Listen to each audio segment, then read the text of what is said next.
In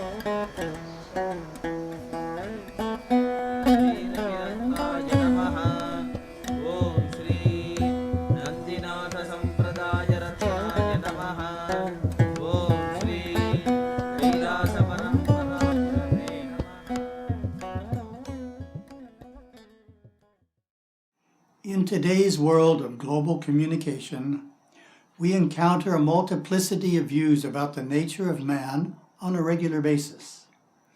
At one extreme, each human being is inherently weak, imperfect, sinful, and, without divine redemption, will remain hopelessly so. At the other extreme, each human is inherently divine. This is one of the themes I talked about with Hindus in the Caribbean in August of 2011. I was told in Trinidad last year that this message, "You are a sinner in need of redemption," is being promoted strongly in an effort to convert Hindus.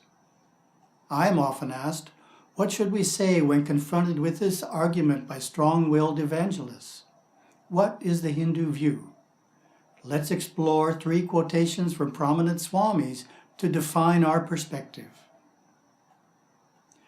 The first is from Swami Vivekananda's address to the World's Parliament of Religions in 1893, in the bold manner in which he affirmed truth as he saw it. He said, "Being and becoming are different aspects of the same reality and are only relative to our intelligence. Man has the promise and potentiality of divine realization, of spiritual perfection, and therefore is God in the making. For even his humanity is intelligible only if regarded as an individualized self-expression of God. It is derogatory to human nature, therefore, to attribute sin to man. Besides, God being the sole and supreme reality, how could a foreign element like sin invade the sanctuary of being? The Hindus refuse to call you sinners. Ye divinities on earth, sinners? It is a sin to call man so. It is a standing libel on human nature." Swami Chinmayananda, founder of Chinmaya Mission, explained, "Man is essentially divine, but the divinity in him is veiled by the unbroken series of desires and thoughts arising in his bosom. A variety of these grades and concentration of these create the variety of human beings. To remove the incrustation of desires and thoughts and unfold the divinity inherent in man is the ultimate goal envisaged by the scriptures." Satguru Savaya Subramanya Swami, my Gurudeva and founder of Hinduism today, gave a succinct description of our divine nature when he explained, "Deep inside, we are perfect this very moment, and we have only to discover and live up to this perfection to be whole. We have taken birth in a physical body to grow and evolve into our divine potential. We are inwardly already one with God. Our religion contains the knowledge of how to realize this oneness and not create unwanted experiences along the way." These opposite perspectives on man's nature, sinner and divinity, were candidly juxtaposed during a 2012 interfaith panel discussion in Midland, Texas, at which I represented Hinduism. The issue arose as clergy from 5 faiths responded to the question, "In your faith, is humanity considered a one family?" My answer was this: the Hindu belief that gives rise to tolerance of differences in race and nationality is that all of mankind is good. We are all divine beings, souls created by God. Hindus do not accept the concept that some individuals are evil and others are good. Hindus believe that each individual is a soul, a divine being, who is inherently good. Scriptures tell us that each soul is emanated from God as a spark from a fire, beginning a spiritual journey which eventually leads back to God. All human beings are on this journey, whether they realize it or not. The next speaker, Dr. Randall Everett of the Baptist Christian faith, put forth a distinctly different perspective. the idea of the oneness of humanity, this is where Christianity would differ from some of the religions. We do believe in the oneness of humanity, but we believe the oneness of humanity is that we're fallen people. We do not believe that we're inherently good. We believe that we're inherently selfish and self-centered, and that's why we need to be rescued or redeemed. Looking more closely at the Hindu belief that man is not inherently sinful, rather the essence of man is divine and perfect, a further question arises. What is the Hindu view of sin? Gurudeva responds in Dancing with Shiva.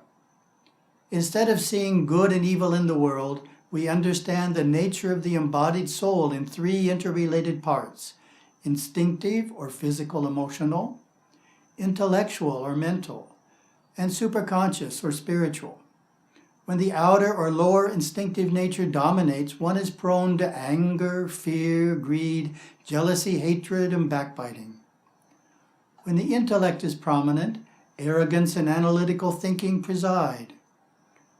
When the superconscious soul comes forth, the refined qualities are born: compassion, insight, modesty, and the others. The animal instincts of the young soul are strong. The intellect yet to be developed is non-existent to control these strong instinctive impulses. When the intellect is developed, the instinctive nature subsides. When the soul unfolds and overshadows the well-developed intellect, this mental harness is loosened and removed. This understanding of man's threefold nature, instinctive, intellectual, and spiritual, explains why people act in ways that are clearly not divine, such as becoming angry and harming others. There is more to man than his essence or inner nature. We also have an outer nature. However, man's actions, whether beneficial or harmful, sinful or divine, are all expressions of a one energy. That energy finds expression through the chakras, 14 centers of consciousness within our subtle bodies. Many of us have seen the system for water usage at temples in India. A long pipe with faucets along its length from which many people draw water to wash their hands and feet before entering the temple.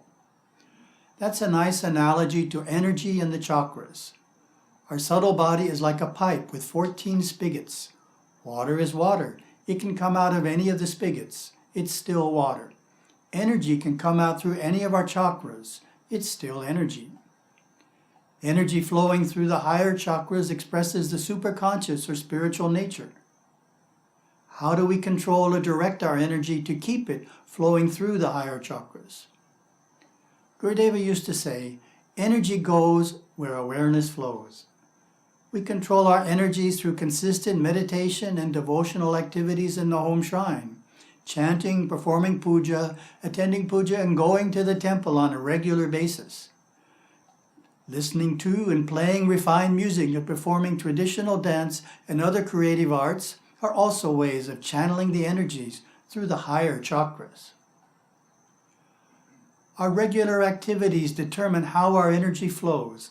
If we are engaged in spiritual pursuits, occasionally we might get up to the chakra of divine love, and hopefully we frequent the chakra of direct cognition, in which we are able to look down on our mind and understand what we like and don't like about ourselves, and work steadily to change what we don't. And we get into the chakra of willpower. These are the qualities we tend to manifest if we are engaged in regular spiritual religious activities. If we are not elevating the energies, we are just living an ordinary life in the 4 centers of willpower, reason, memory, maybe fear, and occasionally anger. If we see the flow of energy impersonally, then we can control it through the activities we choose to engage in. I like to say that we have an inner perfection and an outer imperfection. We can take heart in identifying more with the inner perfection, our soul nature, and realize the outer has its problems which we can work on. And that is the purpose of our life on earth, to work on ourselves, to learn, evolve, and ultimately know God. With this attitude, born of the belief in our divinity, we are more detached from our shortcomings and difficulties. It's just energy flowing through our various chakras, more water flowing through one spigot or another. It is not who we are. we realize that we control that energy flow. Which spigot shall I turn on today? How do I want my energy to flow? Which negative habit do I want to improve today? It all becomes easier to tackle because we look at it in an impersonal way. The concept of the 14 chakras can help us put our failings into perspective so that we do not become discouraged by them. Shortcomings, such as occasionally being hurtful toward others, do not at all change the fact that our essence is divine. We can deepen our experience of inner divinity and overcome shortcomings by consistently following the various practices found in the Hindu religion. When we feel good about ourselves, we can more readily identify negative patterns and change them. If we have a negative self-concept of ourselves, believing that we are inherently flawed and sinful, we are not in such a good position to advance on the spiritual path. And one thing we can all feel good about is that Hinduism assures us not only that we are not sinners, but that every human being, without exception, is destined to achieve spiritual enlightenment and liberation.